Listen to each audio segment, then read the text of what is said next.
They told us the wind had been silent for too long. They said we must call Oya back. The ritual was set for the next new moon. On that day, the air felt heavy. No breeze moved. Even the birds were quiet. The whole town gathered in the open field near the shrine. The shrine was simple. It was made of mud walls and a thatched roof. Inside were carved wooden figures and clay pots. The chief stood in front. The priest stood beside him. One old priestess caught my eye. She was tall and thin. Her hair was white, but her back was straight. People said she had served Oya for more than 40 years. Goats were brought. Kola nuts were broken. Palm wine was poured on the ground. Drums began to beat.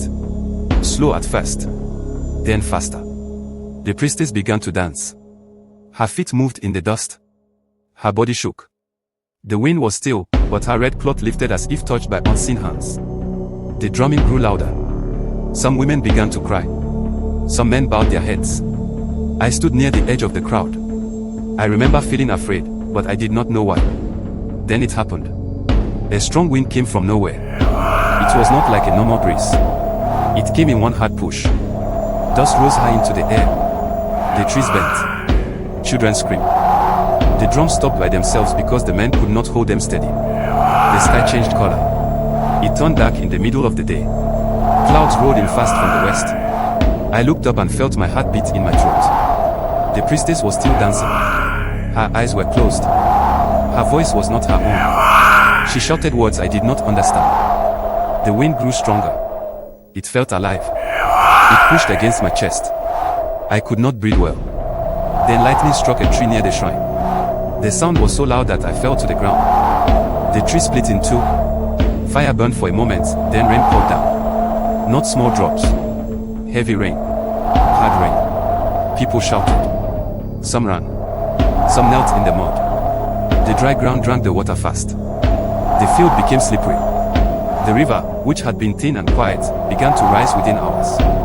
I tried to stand, but I slipped. I looked toward the shrine. The priestess had fallen. At first, I thought she had fainted. But when some women lifted her, her body did not move. Her eyes were open, but they were empty. The chief called her name. She did not answer. The rain did not stop for 3 days. The river flooded its banks. Some farms were washed away. 2 small houses near the river collapsed. A child was carried off by the water and was never found. The same rain that saved our crops also brought loss. When the storm finally passed, the air felt clean. The sky was bright again. The elders met once more under the Iroko tree. They said Oya had answered. They said the priestess had given her life so the town could live. They said Oya had come in the wind and left in the rain. But not everyone agreed in their hearts. Some young men whispered that the storm was just nature.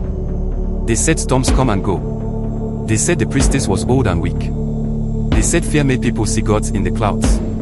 I did not speak in those talks. I kept quiet. Because I knew what I had felt. I had felt the wind hit my body like a living thing. I had seen the sky change too fast. I had watched a strong woman fall at the same moment the rain broke open. Maybe it was only weather. Maybe it was Oya.